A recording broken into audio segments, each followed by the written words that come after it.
గుమ్మడి నర్సయ్య నిజమైన ప్రజాసేవకుడు. 5 సార్లు ఎమ్మెల్యేగా గెలిచిన ఆయన ఎన్ని కోట్లు సంపాదించారో తెలుసా? సమాజానికి ఆయన చేసిన సేవేంటి? ఆయనను ఎందుకు నేటితరం రాజకీయ నాయకులు ఆదర్శంగా తీసుకోవాలి? ఆ కామ్రేడ్ని చూస్తే నిస్వార్థం సైతం అసహించుకుంటుందా? అసలు గుమ్మడి జీవితంలో సంపాదించిన ఆస్తి ఏంటి? ఇవన్నీ ఇప్పుడు మనం చూద్దాం. రాజకీయాల్లో పదవులు రాగానే అందరూ సంపాదనపై దృష్టి పెడతారు. ఆ సంపాదన కోసం అనేక అడ్డదాలు తొక్కుతుంటారు. అధికార బలాన్ని ఉపయోగించి కోట్లను వెనకేసుకుంటుంటారు ప్రస్తుత రాజకీయ నేతలు. పైన చెప్పిన మాటలకు విరుద్ధంగా ప్రజల కోసం పనిచేస్తున్నారు మాజీ ఎమ్మెల్యే గుమ్మడి నర్సయ్య. ఈయన 5 సార్లు ఎమ్మెల్యేగా గెలిచారు. అంటే 25 ఏళ్లు పదవిలో ఉన్నారు. సుదీర్ఘకాలం ఎమ్మెల్యేగా ఉన్న ఆయన ఆస్తి ఎంత అని తెలిస్తే మీకు ఆశ్చర్యం కలగవచ్చు. నర్సయ్యకున్న ఆస్తి రెక్కల కష్టం మాత్రమే.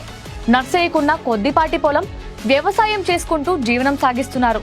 ఆయనకు కార్లు లేవు, బంగ్లాలు లేవు. ఇప్పటికీ ఆయన ఖమ్మం జిల్లా సింగరేణి మండలం టేకులగూడెం గ్రామంలోనే ఉంటున్నారు.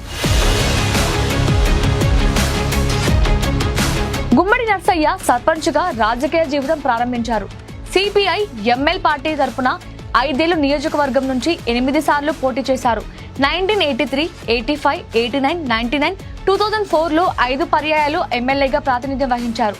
పదవిలో ఉన్నప్పుడు ఇప్పుడు కూడా హంగు ఆర్భాటాలు లేకుండా ఓ సాధారణ జీవితం గడుపుతున్నారు. నిత్యం ప్రజల మధ్యలోనే ఉంటూ వారికి అండగా ఉంటున్నారు. ఖమ్మం ఏజెన్సీ ప్రాంతం నుంచి ఆయన హైదరాబాద్ కు రావాలంటే రైల్లోనూ బస్లోనూ వస్తారు. అసెంబ్లీకి ఆటోలోనే వచ్చేవారట. హైదరాబాద్ లో అందుబాటులో ఉంటే జీహెచ్ఎంసీ ఏర్పాటు చేసిన 5 రూపాయల భోజనం తింటారంట.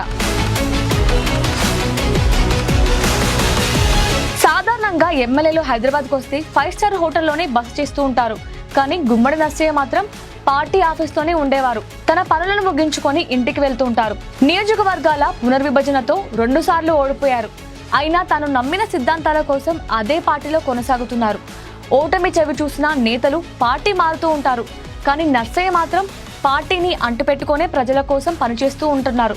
ఆయనకు ఎమ్మెల్యే భృతి కింద వచ్చిన మొత్తాన్ని కూడా పార్టీకి ఇచ్చిన ఆదర్శ జీవి నర్సయ్య. 25 ఏళ్లు ఎమ్మెల్యేగా ఉన్న కాలంలో అవినీతిని దరిచేరనివ్వని గొప్ప నాయకుడు. ఇంతకీ సమాజానికి గుమ్మడి ఇచ్చింది ఏంటయ్యా అంటే, నాయకుడు అంటే ఇలానే ఉండాలని. నేటి తరానికి నర్సయ్య నేర్పింది ఏంటంటే, ఎంత సంపాదించామన్నది కాదు, ఎలా మచ్చలేని జీవితాన్ని గడపమన్నదే ముఖ్యం.